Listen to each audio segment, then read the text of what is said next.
샬롬, 성경 속 여인들의 신앙과 삶, 믿음의 여인들, 보디발의 아내, 정욕에 사로잡힌 여인. 성경적인 사고방식에 따르면 성적인 관계를 맺은 두 사람은 그 이유가 결코 전과 같을 수 없다. 그들은 마치 서로 그러한 경험이 없었던 것처럼 행동할 수 없다. 관련된 사람들을 묶어 한 쌍으로 만들며 하나의 육체로 결합하여 모든 충만을 나타낸다. 월터 트로비시.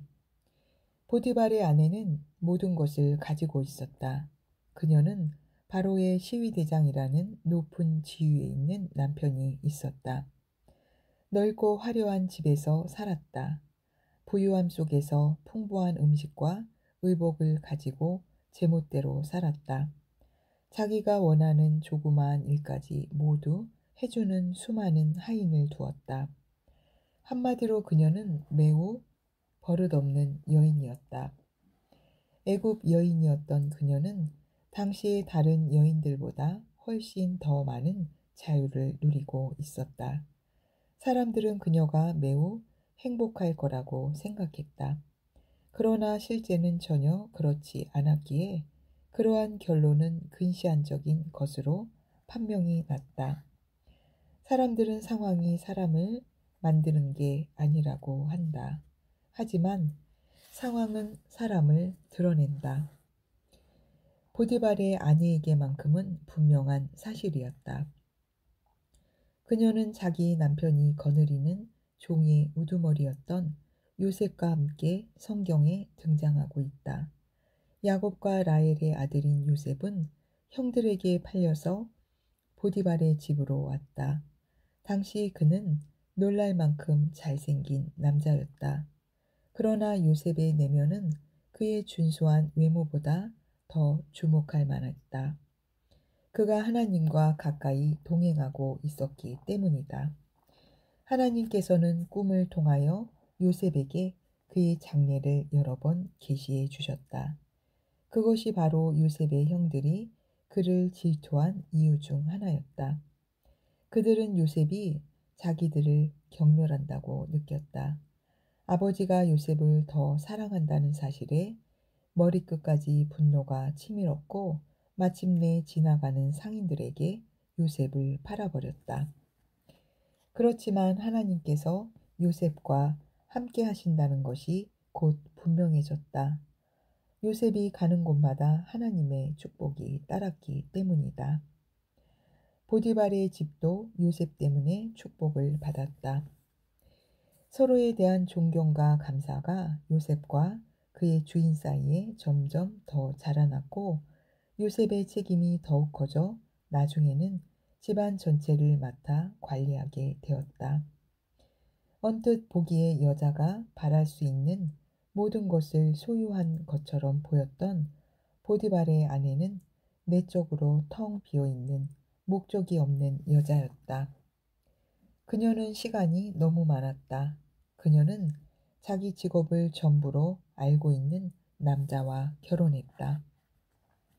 성경에는 자녀에 대한 언급이 없는데 설령 있었다 해도 유모가 돌보았을 것이다.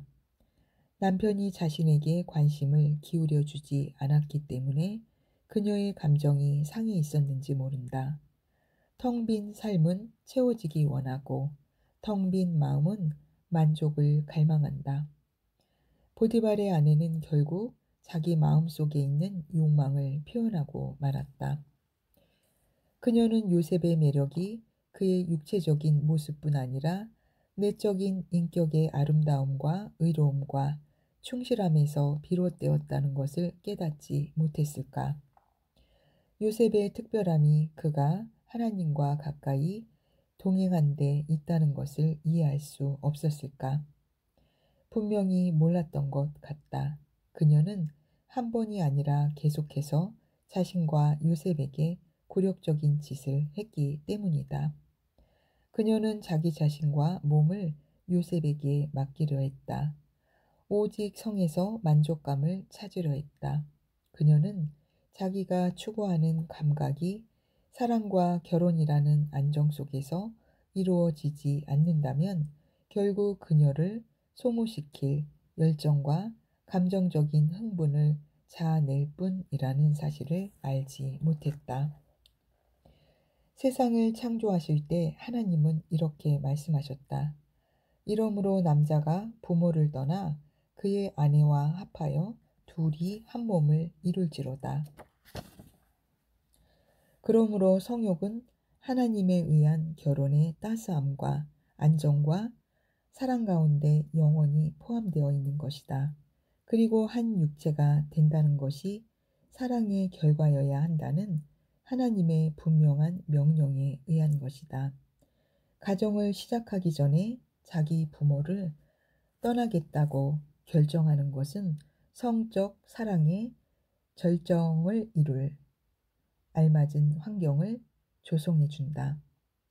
그와 같은 선행 조건이 없는 성은 인간을 소모시키고 동물 수준으로 격화시키는 욕정이 된다. 그것은 자책과 외로움과 수치감을 가져온다. 더 큰 감각적 욕정을 불러 일으키기 때문에 더 큰 외로움을 자아낼 뿐이다. 결국에는 철저한 외로움으로 끝나게 되고 불행의 악순환이 된다. 보디발의 아내 앞에 놓인 문제는 간과될 수 없는 것이었다. 그녀는 성적인 문제를 해결할 수 없었다. 그런 식으로 사용되는 성욕은 그 자체로 지옥이 된다. 하지만 요셉은 그 유혹에 정면으로 도전했다. 그는 그것을 얕잡아 보지 않았고 제라 불렀다. 그는 그녀의 남편에게 느끼고 있는 깊은 존경심에 대해 이야기했다. 하지만 그의 가장 큰 관심은 바로 하나님이었다. 내가 어찌 이 큰 악을 행하여 하나님께 죄를 지으리이까? 요셉이 옳았다. 결혼 밖에서 이루어지는 모든 성관계는 하나님께서 혐오하시는 죄다. 부도덕은 탐욕으로 가득한 사람들을 파멸시키는 치명적인 무기 중 하나다. 하나님과 늘 동행한 요셉은 이러한 사실을 잘 알고 있었다. 또한 그는 그러한 죄가 창조주이신 하나님을 슬프게 한다는 사실도 알고 있었다. 여인과 간음하는 자는 무지한 자라. 이것을 행하는 자는 자기의 영혼을 망하게 하며 상함과 능욕을 받고 부끄러움을 씻을 수 없게 되나니. 솔로몬이 이 말씀을 기록하기 전이었지만 요셉은 보디발의 아내를 두고 이러한 상황과 원칙을 적용했다. 보디발의 아내는 이스라엘의 하나님이 죄를 간과하지 않으신다는 사실을 알지 못했다. 그녀는 하나님께서 인류에게 주신 중요한 법을 어겼다. 요셉이 그녀의 유혹을 뿌리친 후 그녀가 했던 거짓말이 그것을 증명한다. 그녀는 요셉이 자신을 범하려 했다고 소리를 지르며 그를 매우 부도덕한 사람으로 몰아세웠다. 황급히 그 자리를 떠났던 요셉의 행동이 그의 결백을 증명했지만 보디발의 아내에게는 오히려 그녀의 마음을 더욱 노엽게 하는 빌미가 됐다. 요셉이 모시던 주인의 아내였던 그녀는 아무런 양심의 가책도 없이 요셉의 삶을 파멸시키기로 결심했다. 이 일로 요셉은 수년간 감옥에서 지내게 된다. 그는 분명 억울했을 것이다. 제대로 조사도 이루어지지 않는 것을 보며 좌절했을 것이다. 보디발이 설령 자기 아내의 말을 믿지 않았다 해도 얼마든지 요셉을 죽일 수 있었다. 요셉은 아무 항변도 하지 않았다. 비록 감옥이었지만 하나님께서 그와 함께 계셨다. 그곳에서 새로운 계기를 맞은 요셉은 훗날 하나님의 은혜로 이집트의 총리가 되었다. 또한 극심한 흉년의 시기에 자기를 배신한 형들을 만나 그들을 구원했다. 요셉은 패배자가 아니다. 패배자는 보디발의 아내다. 성경에는 그녀의 이야기가 더 이상 언급되지 않는다. 그래서 그녀의 죄가 어떤 결과를 가져왔는지, 그녀가 회개의 눈물을 보였는지, 자신의 죄에 대해 용서를 구했는지도 알 수 없다. 아마도 그녀는 요셉을 통해 그녀에게 다가가시고 그녀의 삶에 기쁨과 만족을 주기 원하셨던 하나님을 알지 못했던 것 같다. 그녀가 만약 자신의 죄를 깨달았다면 성적인 욕망 이상의 기쁨과 승리를 발견할 수 있었을 것이다. 요셉이 그녀를 거절한 직후에도 자신의 몸과 마음을 제자리로 돌려놓을 수 있었을 것이다. 요셉에게 하나님이 어떤 분이신지 묻고 그분께 자신의 삶을 맡길 수도 있었을 것이다. 게으름은 그녀의 죄된 생각을 배양하는 토양이 되었다. 그녀는 악한 생각에 압도되었고 그것을 행동에 옮기려는 욕정에 사로잡혔다. 행동은 생각의 열매이기에 그녀의 생각은 곧 타락의 근원이 되었다. 인간은 자기가 생각하는 대로 된다. 보디발의 아내의 유혹은 이상한 일이 아니다.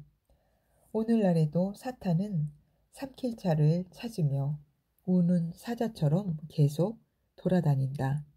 때문에 수많은 사람이 같은 유혹을 받고 있다. 사탄의 특성은 결코 변하지 않을 것이다.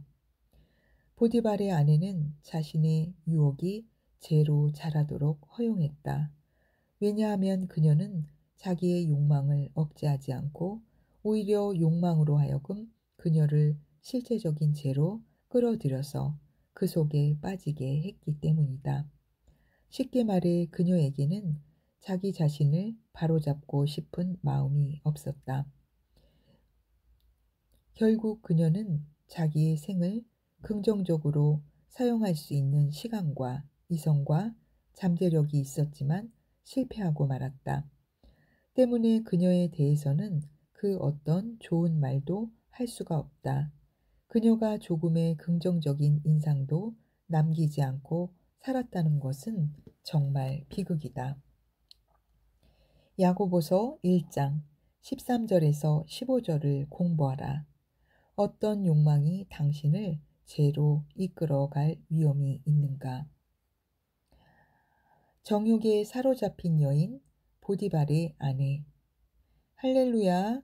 하나님의 지혜는 내 영과 혼과 육체에 충만합니다.